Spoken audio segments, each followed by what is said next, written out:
There are 22 million millionaires in America right now. Markets are near all-time highs. Passive income content is everywhere. Everyone's talking about retiring by 35. Financial freedom. It's the dream of an entire generation, and it might be the biggest lie ever sold to you. Every single day, millions of people wake up with one goal: escape. Escape their 9 to 5. Escape their boss. Escape the system. And Wall Street, Silicon Valley, and the entire financial content industry, they all agree on one thing. They want you to keep chasing. Here's the question nobody is asking. What if financial freedom isn't a destination? What if it's a product designed, packaged, and sold to you by the same system you're trying to escape? Because here's what I found when I actually looked at the numbers, and I need you to stay with me because this gets dark. The story goes like this. Work hard in your 20s, invest aggressively, cut your expenses, build passive income streams, and one day you're free. The FIRE movement turned this into a religion. Financial independence, retire early. Millions of people are living on spreadsheets, optimizing every dollar, tracking their number. And the market, it rewards believers. The S&P 500 has returned roughly 10% annually for a century. Compound interest, the eighth wonder of the world, as Einstein may never have actually said, does the heavy lifting. The math checks out. The plan makes sense. Millions of people believe in it completely. But here's where it gets worse. The average American retires with $87,000 in total savings. Not $870,000, $87,000. That's not a retirement. That's a rounding error for the people selling you the dream. But the problem isn't laziness, and it isn't stupidity. The problem is structural, and it was engineered. In 1978, Congress accidentally created the 401k. A tax loophole originally meant for executives. Within a decade, corporations realized something. They could dump the responsibility of retirement onto workers, and Wall Street could manage the money. Everybody wins, except you. Pensions guaranteed income for life. 401ks guarantee nothing, except that Vanguard, Fidelity, and BlackRock collect fees whether you win or lose. And that's not even the real story. The good news, the tools exist. Index funds, low fees, long time horizons, compound growth. These actually work. Jack Bogle built Vanguard to democratize investing. For the first time in history, ordinary people could own the entire market for almost nothing. If you started investing $500 a month at 25, you'd have over $1.7 million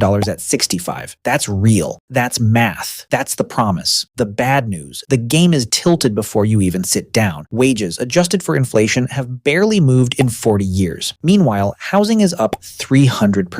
Healthcare costs have tripled. Student loans now total $1.7 trillion. The cost of entry to middle-class life has gone parabolic. You can't invest money you don't have. And for the bottom 60% of Americans, there's nothing left to invest after rent, food, and debt. And then there's the ugly. When people can't make it the slow way, they go looking for shortcuts. Crypto, options, meme stocks, side hustles, drop shipping. Because the system told them, if you're not winning, you're not trying hard enough. Robinhood gamified investing. They made trading feel like a slot machine, and they made billions selling your order flow to hedge funds who traded against you. You were never the customer. You were the product. But here's where the story gets genuinely insane. Let's talk about who actually controls the game. 3 asset managers, BlackRock, Vanguard, and State Street, collectively own roughly 20% of every major American corporation. They are the largest shareholders of Apple, Microsoft, Amazon, Google, and every bank too big to fail. When you invest in an index fund, you're not really in the market. You're handing your vote, your proxy voting rights to BlackRock. You own the shares. They decide how corporations are governed forever. And the Federal Reserve? In 2020, when the pandemic hit and markets crashed, the Fed printed $3 trillion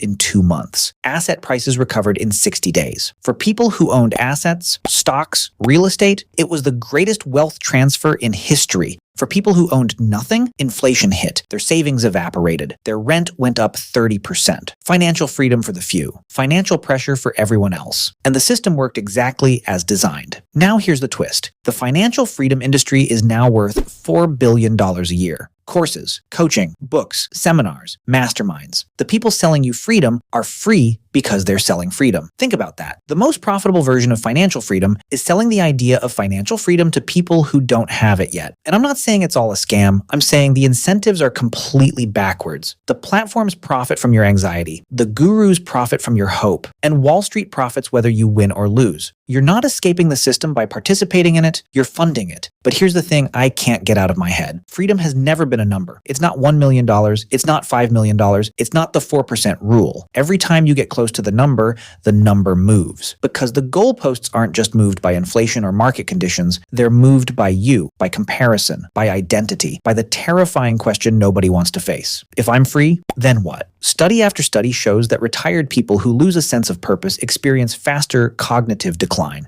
Meaning isn't a bonus feature, it's the product. And the financial system has nothing to sell you there. So they sell you the chase instead. The optimization, the hustle, the grind, the spreadsheet, because a person in pursuit is a person consuming content, courses, platforms, products. The most dangerous lie isn't that you can't achieve financial freedom. The most dangerous lie is that achieving it will make you free. The system isn't broken, it's working perfectly, just not for you. Financial freedom isn't the finish line. It's the question you've been avoiding. Then what? Know the game, play it smart, but never let the system think for you. If this hit different, share it. Someone needs to hear this. Like, subscribe, and stay awake.